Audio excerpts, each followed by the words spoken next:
Recording in progress. Good evening and welcome to this first ordinary meeting of this term of council. I welcome all of the councillors who are here or attending remotely, and to welcome members of the public to the gallery and joining us online.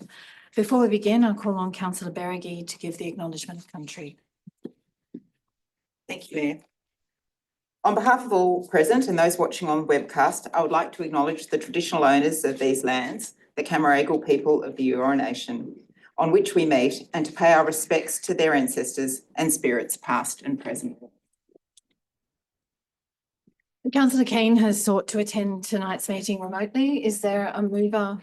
Thank you, Councillor Santa, seconded by Councillor Carr. All those in favour? And that is carried unanimously. Welcome, Councillor Keane. Are there any disclosures of interest to items on the agenda? I have one, Madam Mayor. Yes. It's 11.3, non-pecuniary, non-significant. I'll participate in the debate. Thank you. This meeting is being recorded and made publicly available on Council's website. Those present should refrain from making any defamatory statements. By attending the meeting, you are giving consent to your image and voice being webcast. And as a reminder, under the Code of Meeting Practice, councillors, council staff and members of the public must ensure that mobile phones are turned to silent during meetings of council, and councillors who need to use their phone to text, talk or engage in social media activity must leave the chamber to do so. That brings us to confirmation of the minutes. Is there a mover for the minutes? Councillor Santa, seconded by Councillor Holding. Any discussion about the item? All those in favour? And that is carried unanimously. There has been, we have two speakers who've registered to speak. Well, one's been invited to speak and the other registered to speak on items tonight. Do I have a motion to open the public forum? Yes, Councillor Beregi. Thank you, Mayor. I'd like to move that we open the public forum for debate, to hear the speakers and for debate, and to bring forward items 10.3, 11.1 and 11.2. And I'll just seek your advice whether we should bring forward 10.14 as well. And 10.19. And 10.19, the addendum.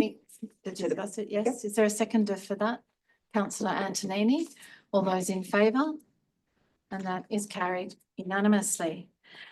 So that brings us first to item 10.3, the financial statements for the year ended 30th of June. Karen Taylor, Director of Financial Audit Office of New South Wales, is our speaker on this item. Thank you. Thanks, Mayor and councillors, and thanks for the invitation today to present the report on the conduct. Before I get into the report, I know there's some new councillors, so just give some background on the Audit Office and the Auditor General. So this year's our 200 years of the Audit Office, our bicentenary, and Bola Owentunji started in April 2024 for his 8-year term as Auditor General of New South Wales. So I signed the audit opinion on behalf of the Auditor General. So the Auditor General, his role is to help the New South Wales Parliament hold government accountable for the use of public resources. And the Audit Office has gained the mandate for local government since the 2016-2017 audits. Our annual report was recently released as well, so if you needed some more information on the Audit Office, that's available on our website.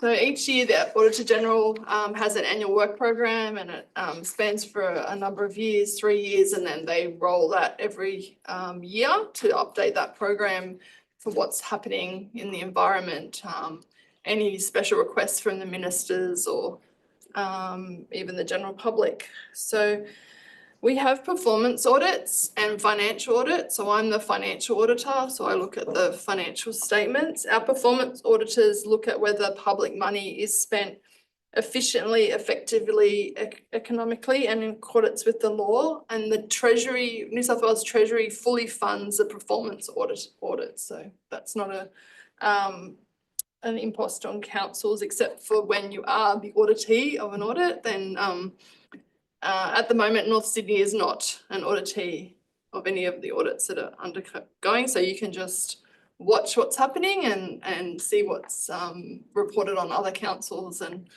sort of like a self-assessment. Yeah, so the next slide, the local government reports that are in progress at the moment are road asset management, that's due to be tabled at the end of this year, coastal management reforms and long-term financial planning. They're in the planning stage, they're probably a fair way away. And then there's some other topics that are on the forward agenda that relate to local government. They haven't been planned or scoped yet, but they're on the plan. You can also subscribe to the website so you can get notified when publications are released. Some councils like to do that. And if you have any problem, just let me know and I'll help you out. We also have a financial audit report that goes to Parliament each year that summarises all the results from the financial audits, which will include North Sydney's audit. It focuses on, the outcomes of the audit, the financial controls, any themes of financial control weaknesses across the sector, IT and cyber controls, and governance. Each year we change some of those topics and we keep the management informed of what topics we're going to look at. So now I'll turn to the report on the conduct for North Sydney. We've completed our audit of the general purpose financial statements and special schedule, and we're in a position to be able to issue an unmodified audit opinion, which is a clean audit opinion, no material misstatements, and your financial statements present fairly. So as soon as I receive those signed documents tomorrow, I'll be able to issue those documents. Note 5.1 of your financial statements, there's 6 key performance ratios that Office of Local Government currently require councils to present in their general purpose financial statements. And council has met 5 out of those 6 industry benchmarks. The one that was missed this year is operating performance ratio, and it was just missed, what we've seen in another slide. So this is the income statement you can see in front of you. Management also prepared quite a detailed paper in council pack today on reasons for movements in this statement. So you can see rates and annual charges went up 4.6%. Your rates peg is about 3.7%, so that's expected. Your grants and contributions have gone down a lot, and that does impact on that operating performance ratio as well. So last year you got an in-kind grant of land of 4.1 million, and also $5 million capital grant for recreation and culture. So those are one-off items that didn't repeat this year. So that explains a lot of that decrease in that grants and contributions line.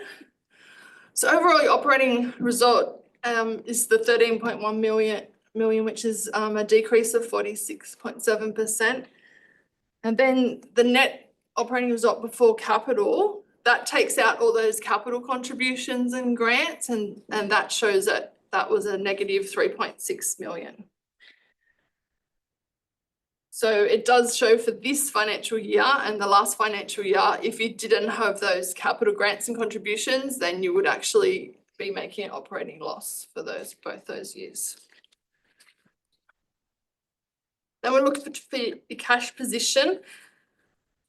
So you have $126.7 million at the end of June, 30th of June 2024. Of that, 65.1 million is what we call externally restricted. That means that it's for a specific purpose. So in your case, you have externally restricted funds for developer contributions, domestic waste management charges of 11.2 million, and unexpended specific purpose grants that can only be spent on those purposes, 7.9 million. And then internal allocations, 51.3 million. That's set aside due to council policies or decisions, and they're not restricted by an external party. So these this cash and investment level does have a positive impact on your unrestricted cash current ratio, debt service current ratio, and cash expense cover ratio, which you exceed the benchmark for OLG benchmark for all of those. So this is a graph showing your operating performance ratio. It looks like a big gap, but it's 3.3, 1.3, and negative 0.2. It's just the ratio that looks like a bit of a gap. So you will all be aware you have lower user charges and fees since COVID. Some of those parking fees that used to get at a higher rate pre-COVID. And costs are going up, resource constraints, inflation. So overall, your operating expenses increased by $5.3 million or 4% in the current financial year. And that, along with your capital grants and your operating grants and contributions decreasing, meant that you just missed that ratio. So rates and annual charges, outstanding percentage, as long as it's below 5%, that's within the OLG benchmark. It has increased slightly. So because of your rates increase, then the amount of your total rates and annual charges collectible also increases along with that. So that's pushed that ratio up slightly. If you continue to, be vigilant about debt recovery efforts, you should be able to keep that within your 5% benchmark. So asset renewals, council spent $59.2 million renewing property, plant and equipment and infrastructure during the financial year, primarily roads, footpaths, other infrastructure, and the North Sydney Olympic Pool. So overall, council met 5 out of the 6 audited ratios within the financial statements and the report on the conduct. I'd also like to thank council's finance team for their professionalism and attention to detail in putting together financial statements that are of high quality. And happy to take any questions. Are there any questions, Ms. Taylor? Thank you very much for That your was very presentation. easy. Thank you. Hope the rest of your meeting goes well. Thank you. Nice seeing you all. That brings us to that item 10.3 financial statements. Councillor Berrigie. Mayor, I'm happy to move the recommendation. Is there a seconder? Councillor Spenceley, any discussion? I'll put the item, all those in favour? And that is carried unanimously. That brings us to the next of the brought forward items, 10.14 and 10.19.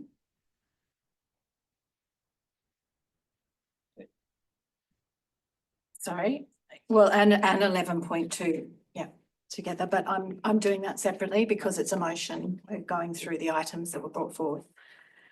10.14, review of on-street parking infrastructure. Is there a motion? Councillor Welsh. I move. Thank you, Mayor. I move the recommendation. Is there a seconder? It's seconded by Councillor Berrigie. Councillor Welsh, could I ask whether you would take on an item 4? Yeah, yes. I do. I've got an item number 4.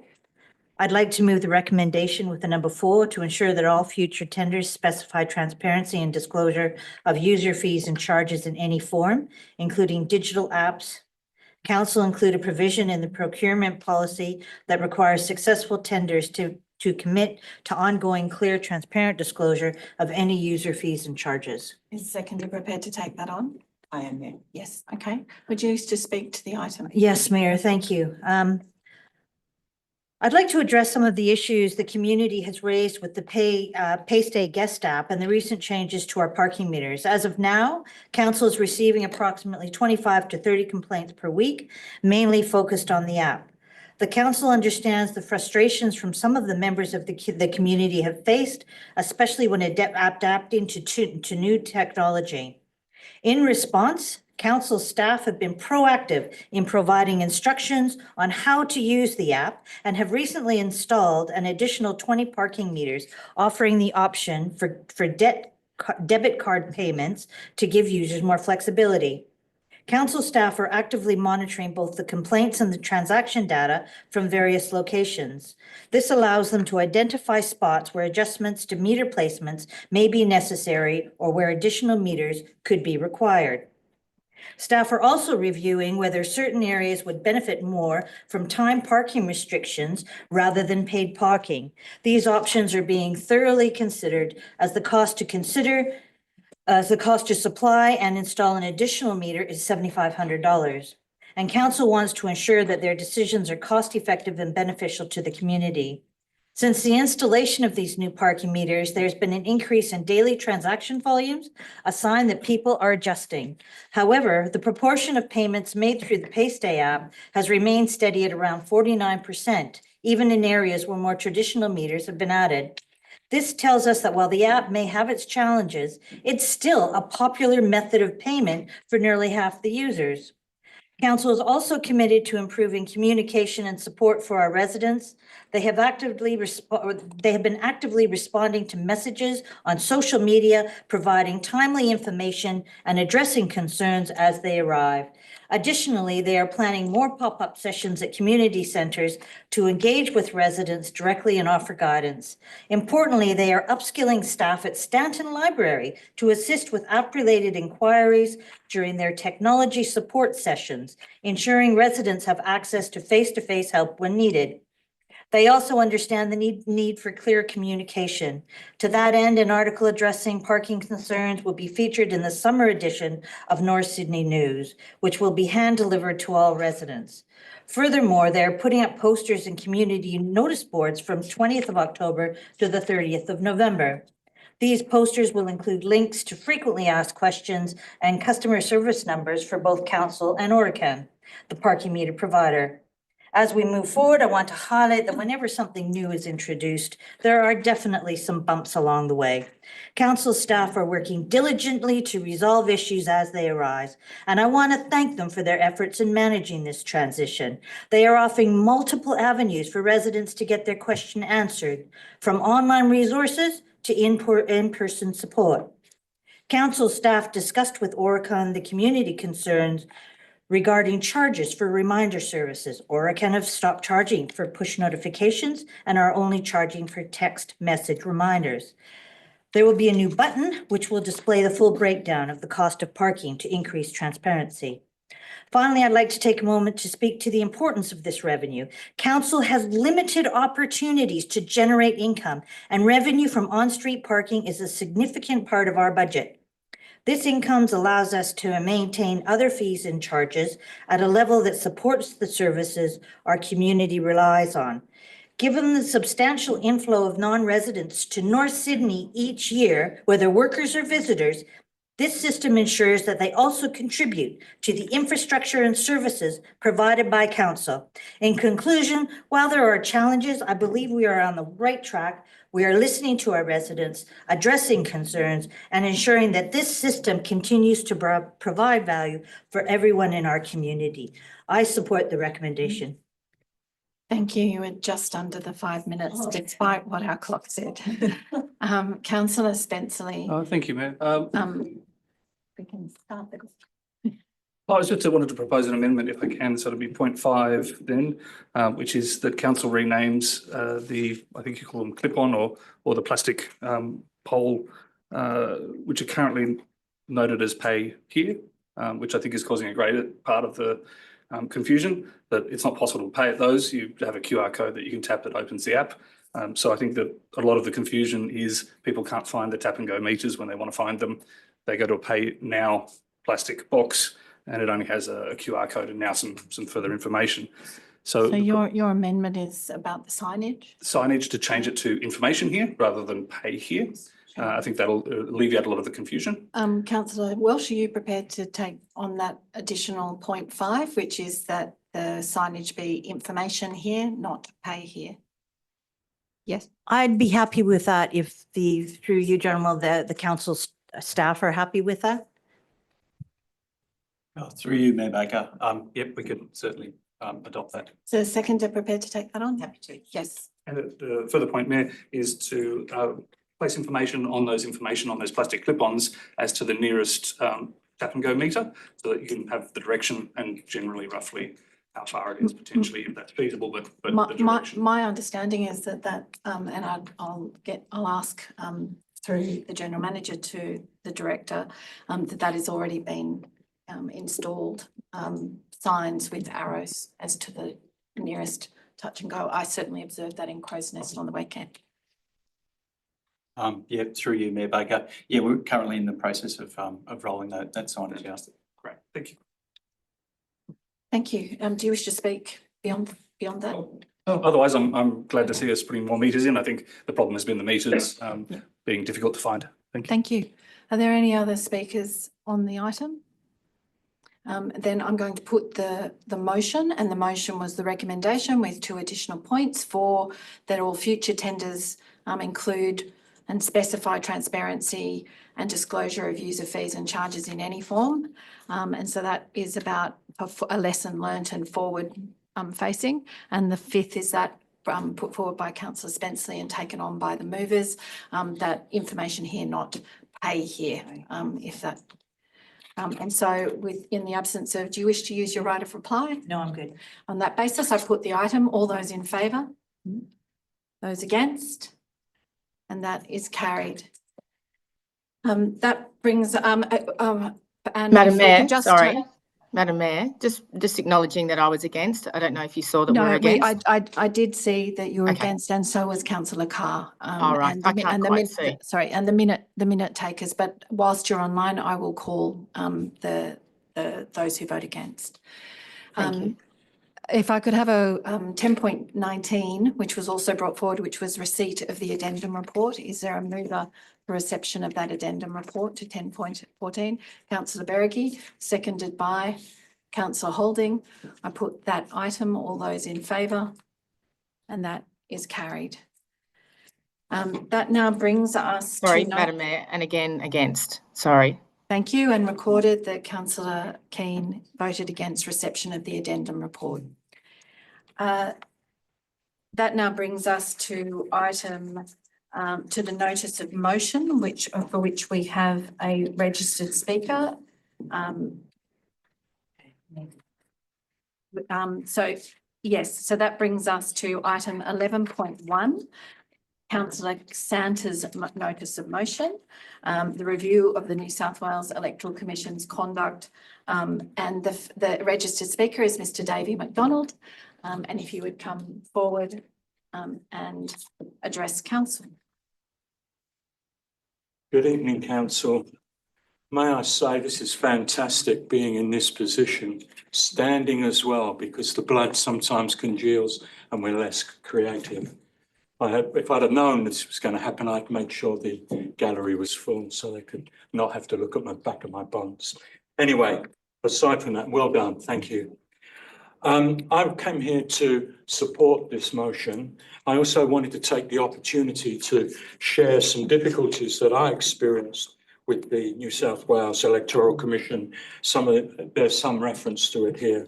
I think it's especially important that there is a streamlining of the system, because I know as a person that endeavoured to try and use the system, it was incredibly difficult to negotiate. So that definitely needs to happen. The number of polling booths, Councillor Zanta, I think you're absolutely correct there. And I must say that I think it's very heartening that someone from a major political party, in this case the Labor Party, would come here and suggest that we reduce them, because it's a real difficult thing for independents to be able to muster the people out there. If I had been running, it would have probably just been me, so it would have been really difficult. So I totally agree with that, and it's unnecessary, and the multiple entrances there are very difficult for people to cover, absolutely. 100%. The cumbersome nature of the forms, one of the difficulties, and Mayor, forgive me if this isn't appropriate for council, but I'm speaking to it because it comes here, is actually finding and navigating the website there. It was so difficult. I came to it very late only because I was unsure, and I'd been advised as an RFS firefighter I would be considered an employee of the New South Wales government. But subject to a couple of phone calls in the morning, a couple of people, just a couple, suggested, are you going to run? And I thought about it, and so I endeavoured to do so. And so at 11:13 in the morning, I wrote this, and if I may read it, this was to the Electoral Commission, and it goes to the very heart of what you've raised, Councillor Santo. Not realising the cut-off date is today at midday, this is 11:13, can one apply for an extension to register due to extenuating circumstances which might be accepted by the Commission, and they may or may not accept it. As an RFS firefighter, would this bar me from standing in any event? I'd already been told no, and then yes, and getting through to talk to the Electoral Commission was a nightmare. I had to wait over 20 minutes for my first call. I could provide with that reason statement within 24 hours. So I actually then sent them information. I can't look at you, Mayor, if you're trying to signal to me that I'm going on too long, but I better look at you. You've got a minute. Okay. It's right in front of you. So I was able to send to the Electoral Commission proof that they actually closed using metadata. They closed the website early. So I had great difficulty with that if I was going to run. And there was another shot that I had, which I appear not to have. Anyway, take my word for it. That was the situation I faced. And this is another example of it where the pay is not functioning before 12 o'clock. That may be pertinent to what you were saying, Godfrey. The one thing I will add is, we've got through the polling booths, is in terms of the attitude of the officials. Godfrey, yes, they're very officious at times, but I think you have to accept, all of us, me included, because I was out there, that there's also poor attitude towards people doing an extremely difficult job. So I have empathy for that. And also all of you that were running your teams out there, really difficult when you're engaging with somebody and people are chasing in after you, trying to jump in. I'm done. Thank you. All right. Are there any questions of the speaker? No, thank you. If you would return to the seat while we bring forward the next item, we will. Thank you. Councillor Santa, with this lovely soundtrack, would you care to move your motion? Thank you, Madam Mayor. I'd like to move the recommendation. Your motion? Do I have to read it out? No, you don't. but Okay, it's well, your I move the motion. recommendation, my recommended motion. It's your motion, not a recommendation. And is there a seconder for councillor Santa's motion? Seconded by councillor Welsh. Do you wish to speak to your motion, councillor Santa? Thank you, Madam Mayor. I'd like to say that in calling for this review of the EC and its role in the electoral process, I recognise its importance in protecting our democracy. We don't want to have an American-style voting system, and I'm not wanting to criticise EC staff, Commission staff. But for an institution whose mandate is to protect our electoral system while ensuring that participants play by the rules, I wonder if the Commission, in its eagerness to ensure we observe these rules, has lost sight of that part of its mandate to protect our democratic system. For example, its form-filling requirements of candidates, specifically the number and type of forms we're required to complete. Some examples. For the recent local government elections, in February, we had to fill in a multi-page registration form giving detailed particulars of our professional and private circumstances.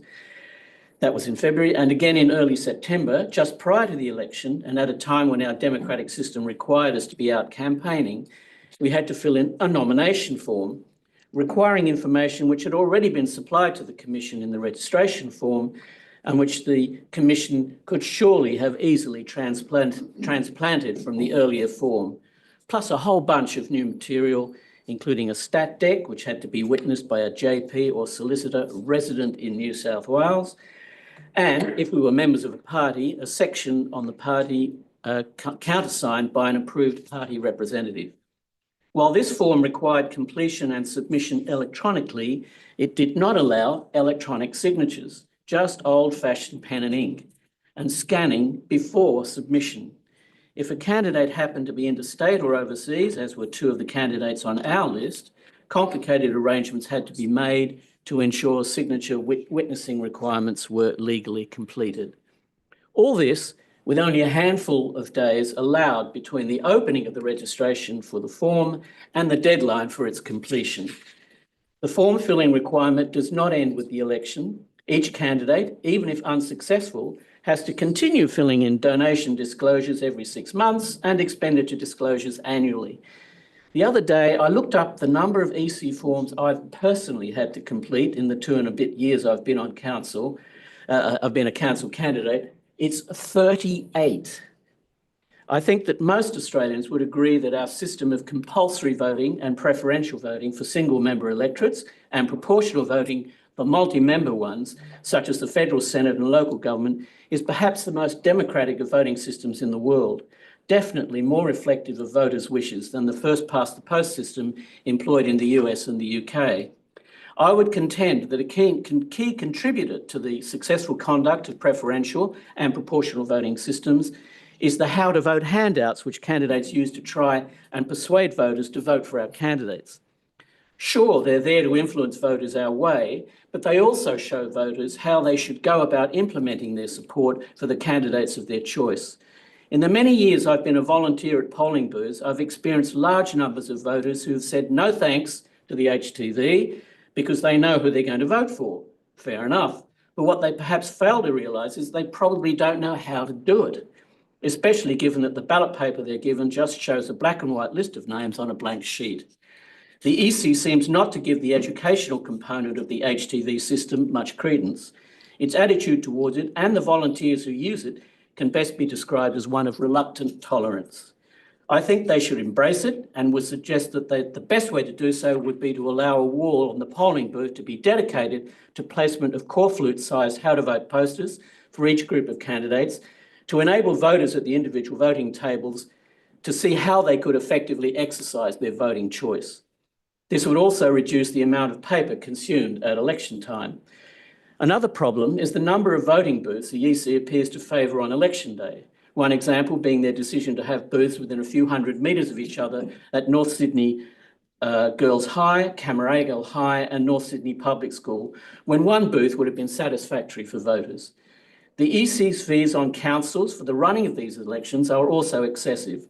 I believe in North Sydney's case, more than $1 million. If this is because they are underfunded from general government revenue, then that must be remedied. All councils are experiencing straitened financial circumstances and should not be expected to fund such an important guarantor of our democratic system as the Electoral Commission. For all the above reasons, Madam Mayor, I commend the motion to council. Thank you, Councillor Santa. Councillor Spenceley, wish to speak? Thank you, Mayor. I just wanted to propose a motion, an amendment, in that we also request that a list of the entrances used per venue be provided to all candidates at least 1 week before, rather than not at all. I think both you and I, Mayor, had numerous conversations trying to find out the day before, the week before, the month before, which entrances would be used for each of the venues, and we didn't get a straight answer until polling booth opened. This is ridiculous that we had, numerous people directing people to different entrances to put up corflutes, and corflutes are wasted, time was wasted, and I think this is a minimum guarantee that they need to provide us, which is we are all, and future candidates are provided with the entrances to the venues. Councillor Santa, will you take that on as an additional point 6? And the seconder, yes. And the second point is, I just thought, if possible, I would suggest that we remove the EC's apparent attitude towards volunteers, just so or we clarify that I found that a number of in fact, everyone I dealt with from the EC, the paid people, we're very high I standard. think it's not in the motion itself. I think that was in the background. Yeah, okay, Yeah. fine. Thank you. Thank you. Councillor Keane. Thank you, Madam Mayor. Thank you, Councillor You are Santa unmuted. for. Oh, I am unmuted. Sorry, Councillor Carr, if I could call you to order. Thank you. I'm unmuted. Yes, aren't you I? are, and you have the floor. Oh, thank you. Thank you, Councillor Santa, for bringing this motion forward. I agree with item 2, the review of streamlining the nomination and registration forms. I agree with reducing the number of polling booths and that there was too many in close proximity. I agree with your point on that. I agree with the amendment in terms of the polling booths, Councillor Spenceley. Unfortunately, I can't support this because I don't agree with the entire motion, Councillor Santa, of item 1, 3 and 5. Thank you, Councillor Keane. Councillor Carr, do you wish to speak? Yes, thank you. Stand up. Thank you, Madam Mayor. On this motion, thank you, Councillor Santa, for putting this forward. I would like to suggest removing items 1, 3, and 1 and 3. But I agree with number 2, 4, and 5. Thank Thank you. you. Councillor Santa, are you prepared to take those out? Um, One is the essence of your motion. Unfortunately, yes, one is perhaps the most important item in the motion, proposed motion, and I unfortunately I can't agree to Thank that. you. Okay, are there any other speakers? Councillor Berwick, Councillor Berricky? I was just going to propose another amendment if I Okay, That's appropriate. Councillor Spenceley? that we request the council makes a list or an easier list of people that can witness the documents rather than have it be a statutory declaration that can only be witnessed by a JP. Well, in fact, what you could probably do is adopt the same list as in for Commonwealth. Because for Commonwealth, Yeah, it's like witnesses, lawyers and- it's teachers and Yeah. also and architects and all sorts of people. So perhaps that if the move is prepared to take it on, that we have an additional one that council advocate that the witness provisions in the Commonwealth be adopted for the state. Perfect. Thank you, Mayor. Are you prepared to take that on? Yes, that's fine. And the seconder? Thank you. Councillor Berricky. Thank you, Mayor. Thank you, Councillor Santa, for bringing forward this to your motion, which I'm happy to support. There was a great deal of confusion at the polling booths, both at pre-poll and polling day. And there are issues when people go in to vote and they don't know how to vote. And at one point you're told to vote above or below the line. And some people heard that to vote above the line and below the line.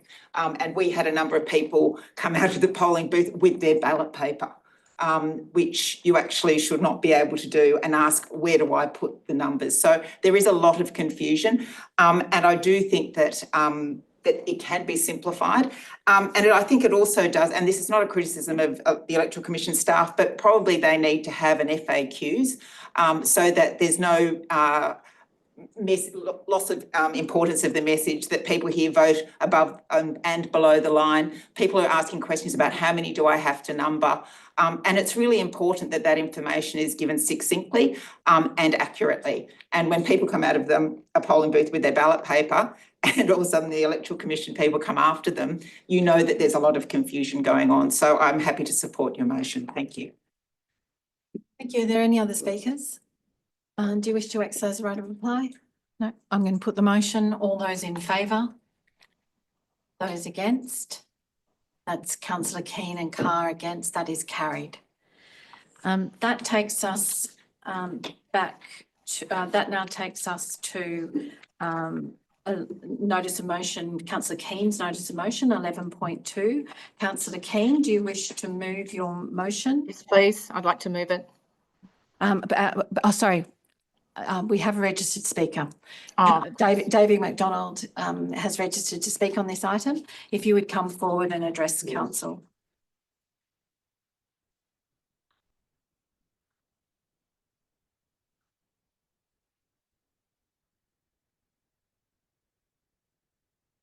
This always was seriously nerve-wracking. This is even more so here, but it is a great idea. I wanted to raise some issues regarding this. So I think there are some difficulties that came. Some of them may have already been resolved from the report that Councillor Welsh presented here. So I think one of the questions, so I'm going to come and sort of support this, but I want to highlight certain issues that I felt were really fundamental to this. The implementation of it, I wonder whether when council looked at this, whether there was enough focus on drilling down and finding out what the implications of it may have been for people using it. And it's generally, the issue is going to be, and I made a note and didn't bring it up here, that the people using it will be people outside of Sydney. And whilst it's a great revenue stream, obviously, many of these workers, and I know from the development going on in Falcon Street, for example, come from the western suburbs, have huge toll fees. So I'm not sure that I necessarily support the idea of that being an important area to raise funds. However, I think that the adjustments that were made were poorly implemented.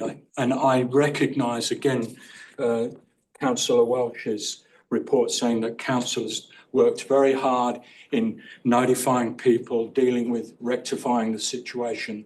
But one of the things I've experienced and seen is, not in many cases, because I don't really run across people using parking meters. However, when I have done, they were, and probably still are, completely dumbfounded, especially when the meters were taped up and they just walked away thinking that they must have been out of order.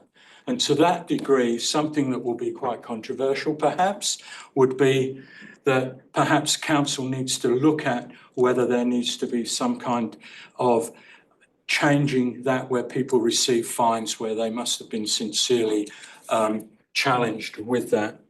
I've myself today tried to upload what Councillor Keane has suggested, and I found myself after 59 minutes struggling with it. Now, I'm not a Luddite in that way, and I think we have to look at how these things can be more easily integrated. So, Councillor Keane, it may be that my ineptness in being able to deal with it, I'm looking at you on the screen, by the way. So I think that needs to be considered.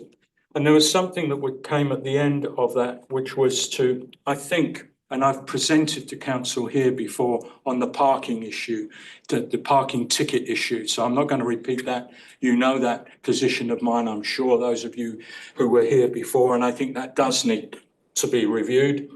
And on item 5 there, I think that the areas of the, may I have another minute? Thank you. Finish your thought. Okay.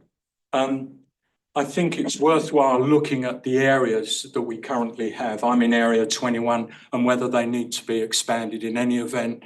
And I also think that it might be an idea for residents who might be coming here to do some work or file documents or whatever. When we're faced with a parking meter, perhaps we can have a system whereby we are allocated, like we are for guest permits in our own areas, that we can purchase some for ourselves when we're going to stop somewhere and we need to do that. Just a suggestion. And if you could close. I'm really almost done. I hope that was okay. Are there any questions of the speaker? I sometimes worry I never get any questions. Councillors, we've been very thorough, and you'll be pleased to know that the Minister for Local Government is returning paper tickets to local government across the state. Thank you for I've your gone red. participation. I'm embarrassed. Okay, thank you, thank you. Councillor Keane, if you would wish to move your I'd like motion. to. I'd like to move it, Madam Mayor. Is there a seconder? Seconded by councillor Carr. Councillor Keane, it's yours to speak to. Thank you, Madam Mayor and councillors. I, as Mr. McDonald just said, quite articulately, that a lot of residents feel exactly the same way as yourself. They're standing in front of these parking meters completely confused. And the garbage bag, I couldn't agree with you more. I had that as well over the last couple of weeks where people thought that they weren't actually functional at all, the new ones. So it really has created some confusion. I think we'll just, Sorry? you froze, but just keep going Oh. and we will give you time to continue. It says your How internet much? connection is Thank you. unstable. Oh. No, so you finished a sentence, so just continue. Okay, all I was saying was I was acknowledging Mr. McDonald's comment about them being very difficult to use, and I'm not surprised it took you 59 minutes. I see this all the time in the street, and the garbage bags that were on the old ones created confusion. People thought there were no parking meters at all. What we're calling for is a review of the current parking meters. We'd like to see some community consultations, some financial modelling, because the current system doesn't work, and it's creating a lot of angst in our community. So this is what we're asking for. I'd also like to acknowledge the paper parking fines as well, and that the state government are bringing that back, and we think that's a very good initiative. And I'd also like to add in here, while we are talking about the meters, is looking at an extension of the resident parking scheme to support our residents so they can park throughout their community. So look, you've got the motion. When we're not supportive of the current parking meters, we would like to see them changed. We'd like to see, well, I'd like to see a report that would look at them changing. Park and Pay is fabulous.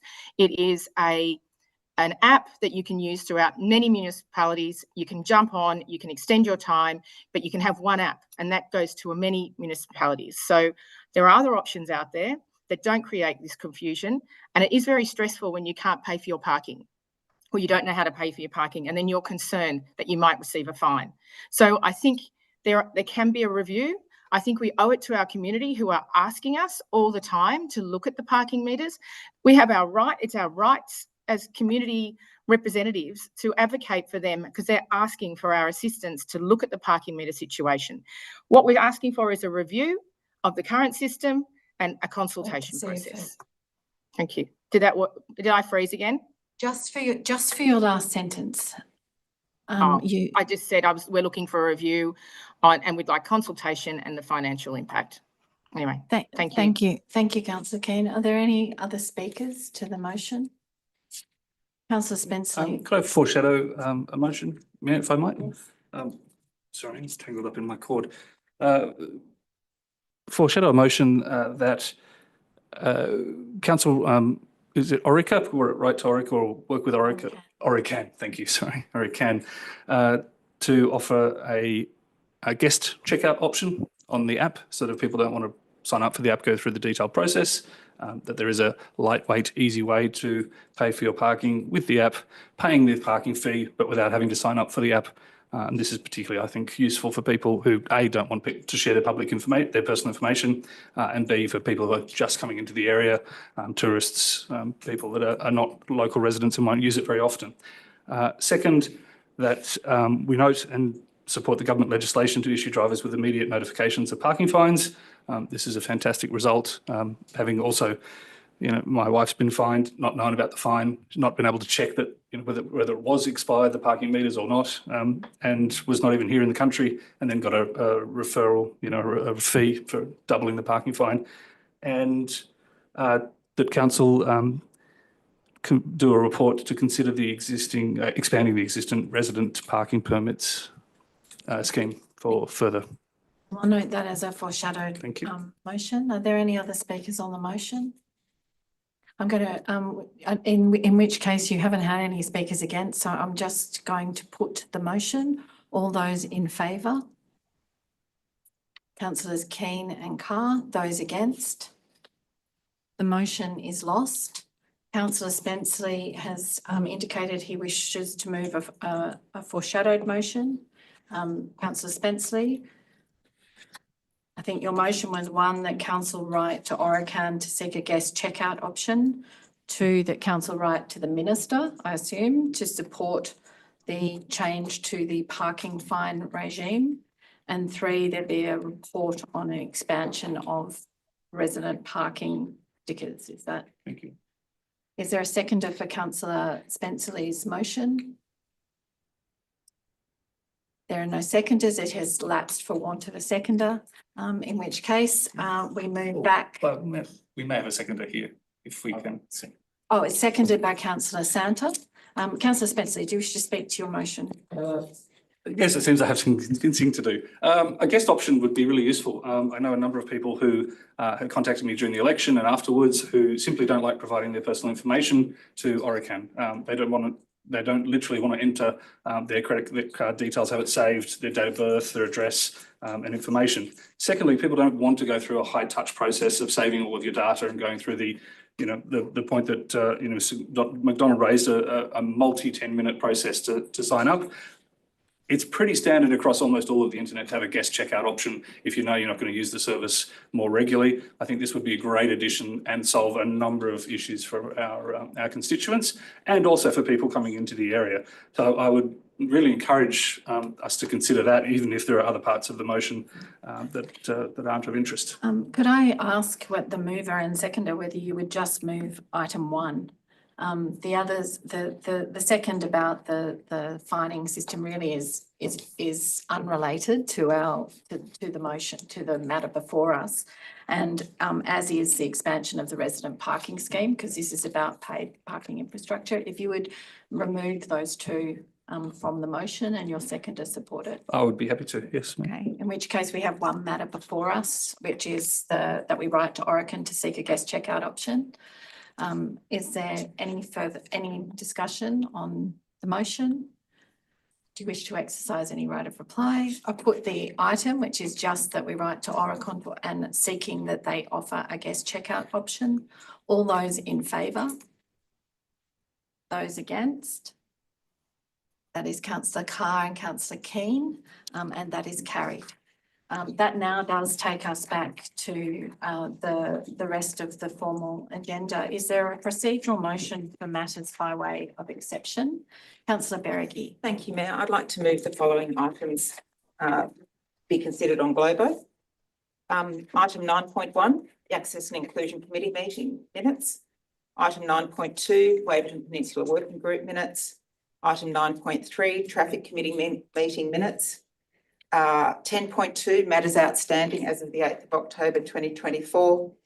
10.4, investment and loans borrowing report as at 30 September 2024. 10.5, the review of delegations. 10.6, the disclosure of pecuniary interest by councillors and designated persons. Item 10.9, council Christmas closure 2024-2025. Item 10.10, contact centre system replacement. Item 10.11, New South Wales Government EV. No, councillor Carr wishes to speak to item 10.11. Apologies. It's listed on mine. That's fine. 10.12, Grosvenor Lane shared zone. I'd like to speak to that. I could. 10.13, Young Street Plaza upgrade. 10.15, update on. Speakers. Councillor Welsh has said she would wish to. Oh, she didn't want to speak to that one. No. You don't, Oh, okay, I do. okay, then 10.13 as well. 10:13, thank you. So 10.13 is that? 10, 11, 10, 12 and 10.13. Yep, sorry, they're just not noted. 10.15, the update of the acquisition of the lease by Transport for New South Wales.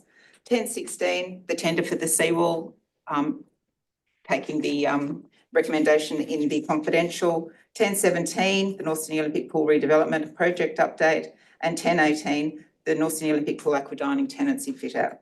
Is there a seconder for that procedural motion? Councillor Holding. Mayor? Yes, Mayor, councillor Keane. Sorry, Yes. I don't mean to interrupt. It's just hard to, can I add 9.1, please?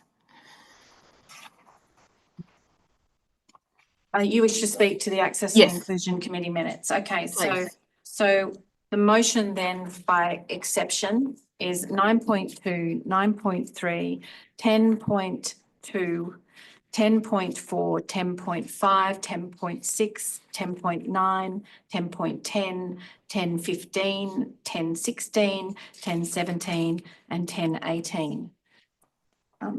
It's I'm going to put that procedural motion. All those in favour? And that is carried unanimously. So that brings us to item 9.1. Is there a mover? Happy to move the Councillor Berrigan moved, seconded by Councillor Antonini. Councillor Berrigan, do you wish to speak to them? No, I'll reserve my right to reply. Thank you, Mayor. Thank you. Councillor Keane, you wish to speak to item Thank you. 9.1? Thank you, Madam Mayor. I note in the minutes that there was a discussion at the advisory group or the Inclusion Committee, Access and Inclusion Committee on Userway. Councillor Keane, we'll have to wait a moment. You are back. You froze. I'm back. Yeah. Oh. So if you could Okay, repeat my what you apologies. said. Yes, I note in the Access and Inclusion Committee meetings that there is some software that we're looking at from Council called Userway to make website more accessible. I'm very, very supportive of this initiative. My only question is, Madam Mayor, it's only for your say, have your say. Is there a reason why we're not rolling it out around our whole website for user experience? Is our Councillor whole Keane? website? Yep, Councillor Keane, the Chief Executive will answer your question. Oh, thank you. Through you, Madam Mayor, I may have to take the question on notice in regards to the specific program, but we are looking at making all of our communications more accessible as part of our communication strategy. Because there's quite a number of different softwares available that can actually help you. And then it's not that complicated either. It's quite simple. It can be just a widget. Thank you. Thank you, Councillor Keane. Do you wish to speak further to the item? No, thank you. Thank you. Is there any further discussion? Do you wish to exercise your right of reply? Thank you, Mayor. Yes, just as having been at the meeting, it's a trial and the widget is just on Have Your Say at the moment because it was the one, we were able to compartmentalise it. It is being rolled out over the entire website and testing is underway to look at accessibility, not just from a reading perspective, but also from all accessible issues. And that is being done progressively and tested along the way. And the committee are very supportive of that. Thank you. I put the item. All those in favour? Those against? That is carried unanimously. That brings us to item 10.1, the State of North Sydney Report. Councillor Welsh, do you have a motion? I'd like to move the recommendation. Is there a seconder? Seconded by Councillor Holding. Councillor Welsh, you have the floor. I'd just like to pull out a few things from this report. North Sydney was the Local Government Professional Awards 2024 Community Partnership winner for Building Bridges to Burrawa. Building Bridges to Burrawa is a 25-year urban-rural partnership between North Sydney Council, Burrawa Community Land Care, and Hilltops Council aimed at rehabilitating degraded farmland in southwest New South Wales. Myself and the Mayor have had the pleasure of joining the team for the last couple of years, and Councillor Santer joined us last year. Thousands of trees have been planted, and I want to go back regularly to see the forest. The goal of increasing bushland in good condition has improved from 75% to 87%. Council hoped to maintain the number of local native fauna and flora species found. Instead, they have gone from 446 to 567. Kudos to the team. What an amazing result.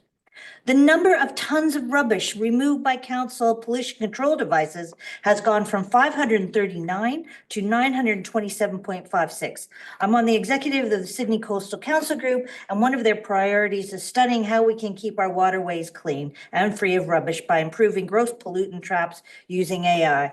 Terrific to see this result. Percent of residents satisfied with the maintenance of local roads and footpaths has gone from 73% to 83%. Percent of workers traveling to and from work using modes of transport other than sole occupant vehicles has disappointingly gone from 50 to 49%. Active transport is one of my priorities, so we clearly need to do some work here. I'd encourage everyone to get walking and riding so we can improve this statistic, better for us and the environment. A damning statistic.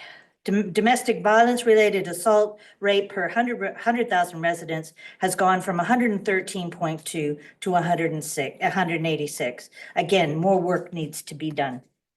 Our homeless count has gone from 411 to less than 15. I even double-checked the statistic with council staff. What a wonderful improvement.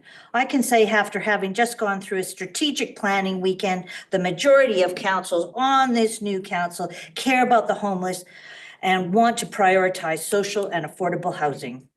Council has a number of initiatives that are being measured, and there have been many positives in this report. To finish up, the percentage of residents satisfied with North Sydney's strategic direction has gone from 55 to 92%. I support the recommendation. Thank you. Are there any other speakers on the item? I'll put the item. All those in favour? That's carried unanimously. We comes to 10.7, appointments to committees and external bodies. Is there a mover? Councillor Berrigan. I'd like to move the recommendation, adding that in item 1, that Councillor Holding be appointed as the second alternate representative to the Northern Sydney Regional Organisation of Councils, otherwise known as NESROC. And that 2, the council appoint the Mayor, the Deputy Mayor and Councillor Welsh to the Council's Performance Review Panel for the term of this council. Is there a seconder for that motion? Moved by, seconded by Councillor Welsh. Is there any discussion? I put the motion. All those in favour? Those against? That is Keating Carr. That is carried. That brings us to 10. Noting I'm against, sorry. Yes, I've noted that you're against Councillor Keane and as was Councillor Carr.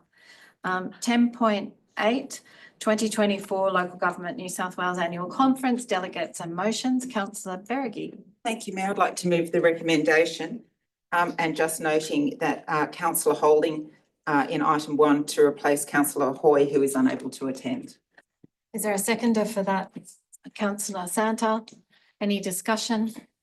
I'll put the item. All those in favour? Those against? That's Councillors Carr and Keane. That is carried. That brings us to item 10.11, New South Wales Government EV charging grants. Is there a motion? Moved by Councillor Welsh, seconded by Councillor Spenceley. Councillor Carr, you wish to speak to the item? Oh. Yes, thank you, Madam Mayor. I have a question actually regarding the report.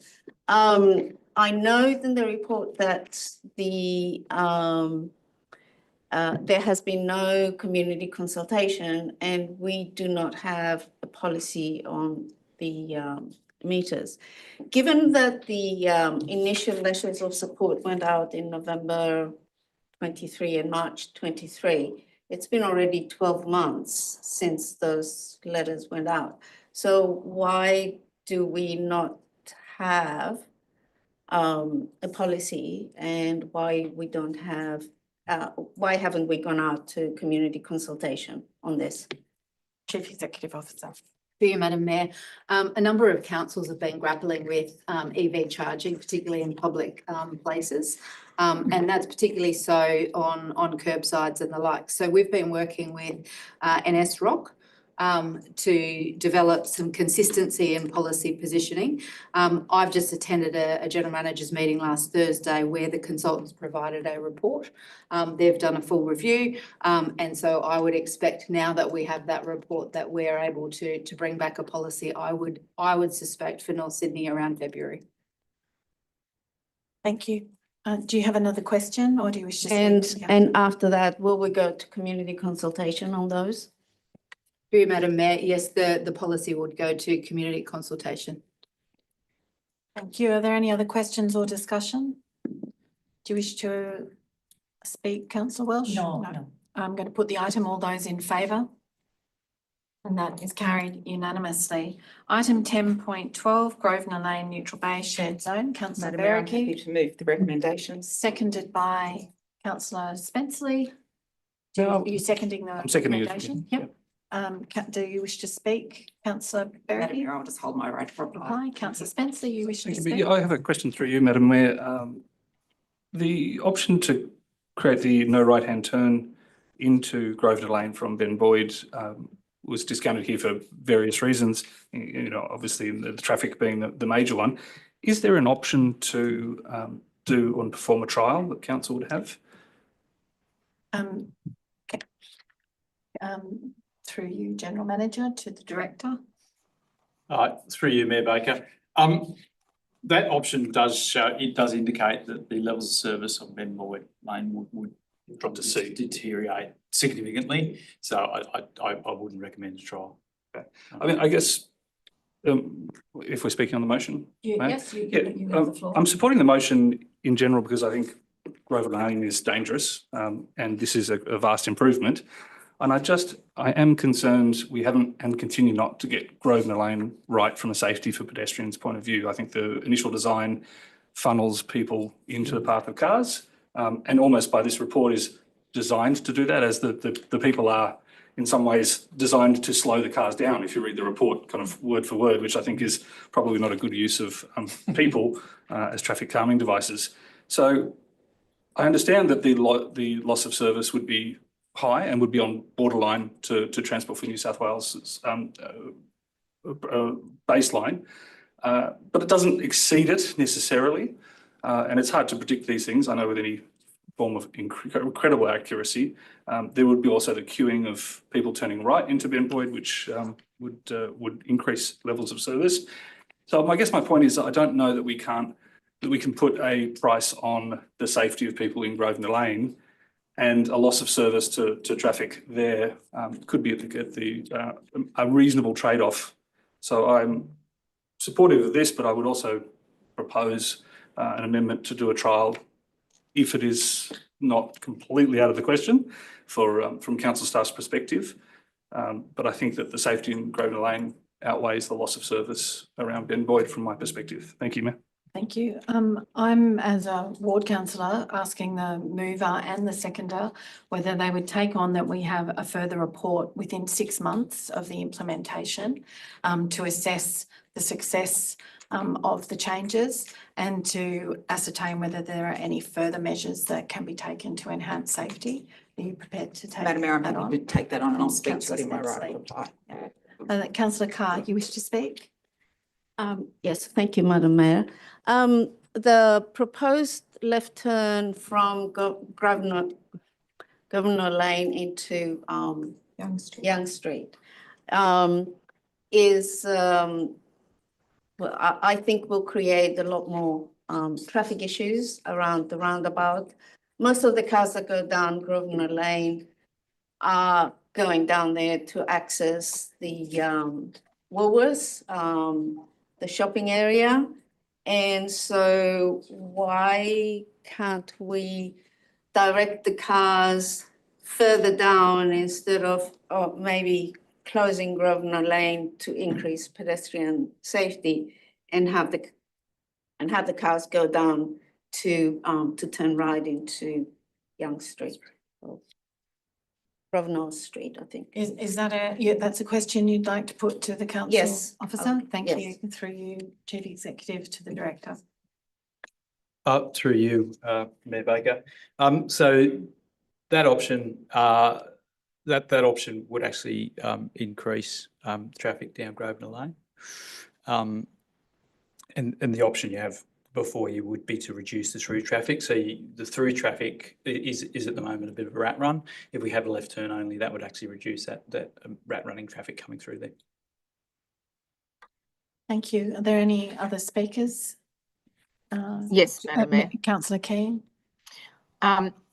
I can't support this because I agree with Councillor Carr that the congestion that will be created around the roundabout, because everyone's just going to come straight down Grosvenor Lane, turn left, go around the roundabout and come back up. So it's only just going to create more congestion. Madam Mayor, through you, a question. Of course, I understand the recommendation's been put forward as a left only, but are there any other options? Because I agree with Councillor Spenceley. It is dangerous as you walk down Grosvenor Lane, which I do frequently, and you have to be careful of the cars. Are there any other options? Yeah, sorry, thank you. If you could just succinctly, directly put the question. Oh, are there any other options outside of this recommendation for a left-only lane to reduce the congestion or the impact of pedestrian and cars on Grosvenor Lane? For you, Chief Executive, to the Director. Through you, Mayor Baker. So the three options that were considered as the best options. There were a number of others considered as well. And as outlined in the report, the two of the options obviously made the intersections around within the area worse, and one of those significantly. The left turn only option significantly reduced, as I say, the rat running traffic coming through there. So what was the safest option? But it is, as pointed out, an incredibly difficult thing that we're trying to solve here. And there is no easy solution or solutions here. So the three that were considered within the report were considered the least the most likely to solve the issue. Thank you. Councillor Kane, do you wish to speak No, further? thank you. No, thank you. Are there any other speakers? I have a question, Mayor. if I can. Yes, Councillor Spencer. Just another question through you, Madam Mayor. I assume the answer is no, but is it possible to have a no U-turn around the roundabout? Is that feasible under transport law? I assume it's not, but Through you, Mayor Baker. No, I don't believe that's Thank you. legal. thank you. Thank you. Councillor Berrigan, Councillor Holding, do you wish to speak? Thank you, Madam Mayor. I just wanted to add in that I don't really accept the notion that people will use the roundabout to come back, because if you've turned left as you're directed to do, and you come down to that roundabout and your intention is to use the free parking, you can just proceed straight down that road and then turn right again. You would more likely do that than come back around to go through that way. As someone that uses that place all the time, once you've been directed left, you're more than likely to use the roundabout in the way it's intended and go that way. So I can't say that I really accept that that particular argument. Thanks. Thank you. Councillor Berrigan, do you wish to exercise your right of reply? Okay, in that we'll put the item, all those in favour? Those against? That's Councillor Carr and Councillor Keane, that is carried. That brings us to item 10.13. Councillor Berrigan, Thank you, Mayor. I'll move the recommendation. is there a seconder? Councillor Welsh, is there any discussion? Thank you, Mayor. Thank you, Councillor Spenceley. Thank you, mate. Look, I appreciate the report and the designs, and I think it is a fantastic result in terms of the options we have available. Unfortunately, I can't vote in favour of this because I still maintain that we should go back to public consultation to find out if there is the option for only one way, whether the public would actually prefer the entire road kept closed. We skipped that part of the process. I believe that there's significant support for keeping the Young Street or the Young Street closed to traffic if there is only a single turn or a single lane of traffic. So I do support the proposal. I think it's great work. The design looks fantastic, but I think we missed an important step. So I'll be voting against it. Thank you. Thank you, Councillor Carr. Thank you, Madam Mayor. I would support Councillor Spenceley's proposal to reconsider keeping Young Street closed and not open it to one-way traffic. I think the intention of opening Young Street to traffic was really a left turn from Military Road into Young Street. If that is not possible, the left turn onto Military Road, I think, is going to be much more dangerous for cars, given the beeline buses and all the traffic on Military Road. So I would support keeping Young Street totally closed. Thank you, Councillor Carr. Councillor Keane. Thank you, Madam Mayor. Likewise, I support keeping Young Street closed. It is going to be very dangerous. The beeline flies down Military Road, and if you're going to have cars in that mix at the same time, it will be a very dangerous intersection. In addition, you've got kids and families all playing on that area. You're going to have cars and children all in the same mix. Again, I can see the risk that we're taking if we open up this lane of traffic through the Young Street Plaza. I'd really like to see it. We go there frequently. I see people are using it all the time. It's a very safe place for people to spend some time where they can eat their lunch and so forth. And by bringing cars back into that mix is going to be very dangerous. So I'm not supporting this motion. Can I foreshadow a motion then? Yes, if you don't speak to it, just give me what the motion will be. Thank you, Mayor. Foreshadow that we go to public consultation on whether the option to keep Young Street closed or to have the left lane is the preferred option for the public. Thank you. Thank you. I'll second that. You don't have to second it. It's a foreshadowed motion. It will only apply if the motion itself is lost. Thank you, councillor Keane. Councillor Welsh. Thank you, Mayor. And I have an addition in number 5, if I could. That the design incorporates an external defibrillator into the concept. Councillor Berricky, are you I'm prepared happy to take that on. And councillor Holding was the seconder, I think. Sorry, councillor Santa, you were the seconder. Oh, sorry.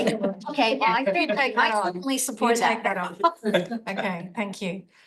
Is there any further discussion on the item? Does the mover wish to exercise the right of reply? Just before you do, I might, as ward councillor, just say that I, after this long journey on Young Street, will be voting to support the motion for 3 very strong reasons. One is that lane allows access for emergency services, which was a real issue in terms of safety, in that it's the only access to and from Military Road in a dire emergency. The other is the access for the landowners and the businesses, who had been entirely landlocked away and unable to access their businesses and their property without any consultation with them before that decision was made. And the third is that in terms of safety and the introduction of traffic, there are traffic lights now that operate at that point on Military Road, and that's why Transport has supported that left turn out, because there is a flow of traffic that would be regulated by traffic lights. So thank you. Do you wish to exercise your right of reply? Not now, thank you, Mayor. Put the item. All those in favour? And those against? That's councillor Spenceley, Keane and Carr. The item is carried. That now brings us to the final item on the agenda, councillor Santa's motion, the establishment and promotion of a visitor economy in North Sydney. Councillor Santa, will you move your motion, Thank you, Madam Mayor. I move that 1, council note the following report on the outcomes of for North Sydney of a recent New South Wales Visitor Economy Forum conducted by Destination New South Wales. 2, council refer to the Economic Development Strategy and the Community Strategic Plan, the establishment with DNSW and other relevant public and private tourism industry bodies of appropriate tourism destination experiences, including tour guide, accommodation and hospitality product in the North Sydney and North Shore region. 3, council staff liaise with DNSW to organise a briefing session and a program of relevant tourism site inspections to help establish a visitor economy industry in North Sydney. And 4, council include reference to the establishment and promotion of a visitor economy strategy for North Sydney in the Community Strategic Plan and the North Sydney Economic Development Study 2024-2034. Is there a seconder for the motion? Seconded by councillor Berricky. Councillor Santa, do you wish to speak to the item? Thank you, Madam Mayor. When I was working for Tourism Australia, we used to boast a fact little known by Australians, that in terms of foreign exchange earnings, inbound tourism, that is foreign tourists coming to Australia for a holiday, was Australia's #1 export, greater than coal, iron ore or gas, or any physically exported product. Then we were hit by COVID, which pretty well brought inbound and domestic tourism to a dead halt. Perhaps dead is a bad word there. But now at last, tourism is coming back, and we're rapidly coming back to the number of arrivals we experienced in the heady days when I was with Tourism Australia. The latest edition of the international reputable magazine Condé Nast Traveller has rated Sydney as the world's #1 tourism destination. The new Western Sydney Airport, due to open in 2026, is expected to increase arrivals in Sydney by 10 million by 2031 to 2033, with over 80 million passengers by 2063. However, the type of holiday experience visitors are looking for has changed. DNSW research has pointed to changing expectations by travellers for their holiday. They're looking more for a live like a local experiential holiday. And they're less interested in being motivated to travel by the display of traditional icons and more interested in travelling to new places which offer them unique experiences, such as First Nation insights, bushwalking, and unique scenery in a sustainable environment.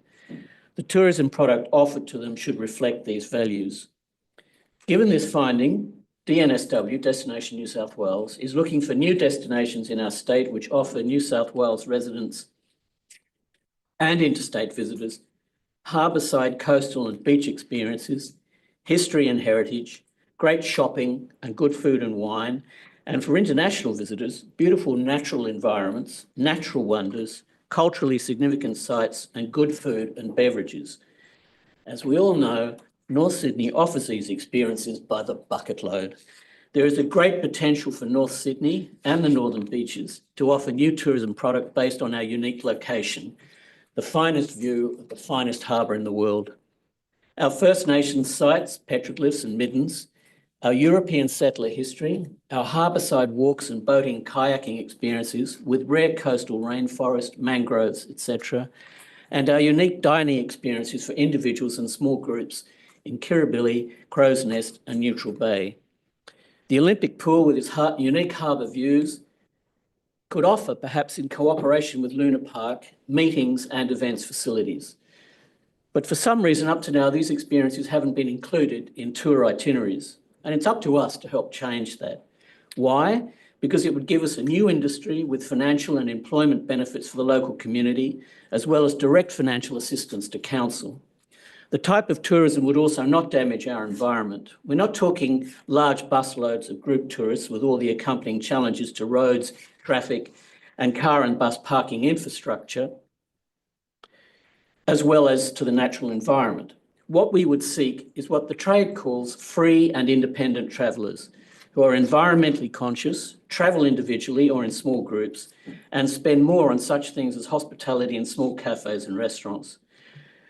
Destination New South Wales, along with local industry representatives, is ready and willing to help us develop this industry. It's willing to host a briefing session for councillors and staff and the public in general, and an opportunity to meet with industry representatives, including taking them to relevant site inspections. The industry representatives could advise on how to package our product for presentation to consumers. I recommend that Council liaise with Destination New South Wales and organise local briefings and a program of potential tourism site inspections. I commend the motion. Thank you. Are there any other speakers to the item? No, I'll put them. Oh, thank you, Councillor Keane. Sorry, it's the delay in unmuting. Madam Mayor, am I able to speak through you to Councillor Santa on some questions I have? Certainly, you may ask questions of Councillor Santa. Thank you. Okay, thank you for bringing this motion forward, Councillor Santa. A couple of things. I just wanted to make mention that there are some industry organisations that are running training programs like Tour Guides Australia, and they're running them for tour guides because I see that you've mentioned that. So there's a lot of infrastructure available already, so that council doesn't need to go and recreate any formal process. I think in the first instance, it would be to do the briefing with Destination New South Wales. I think it's better off. I agree also with doing the visitor economy. Your point, it's the new point of the visitor economy strategy visitor economy strategy for North Sydney. I agree with that. But I think doing site inspections. Are you phrasing again?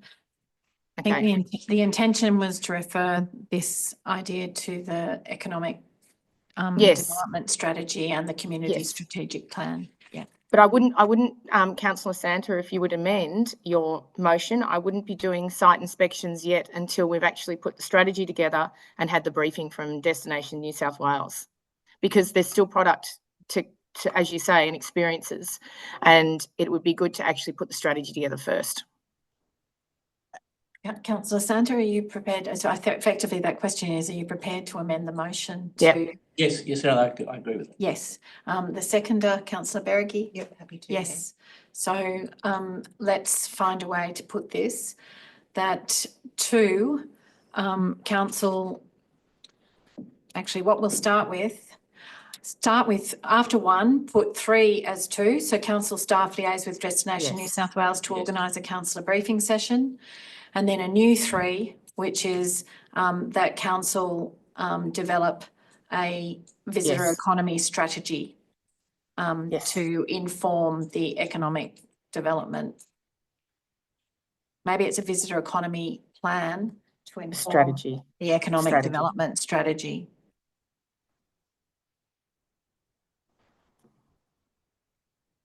Yes. And then you could take out 4 and it just be those, Yes. those 3. Yep. Are you happy with that, councillor Santa? And the seconder, councillor Berricky? Yes. Thank you. So are there any speakers to the revised motion that is before us? Councillor Santa, do you wish to exercise your right of reply? No, I'll put that motion. All those in favour? And that is carried. I'll wait for councillor Keane with a delay. I think you voted for it, yes? Yes, I did. Thank you. That is carried unanimously. Councillors, that now brings us to the close of the meeting. Thank you all for your exceptional participation this evening. I think we've started in a way that we can continue on. The next meeting of council is at the end of November, mostly so the 11th of November, before the local government conference. Thank you. The meeting is closed. Thank you. So where is she that her internet's so bad? Where's Jess, her internet? So,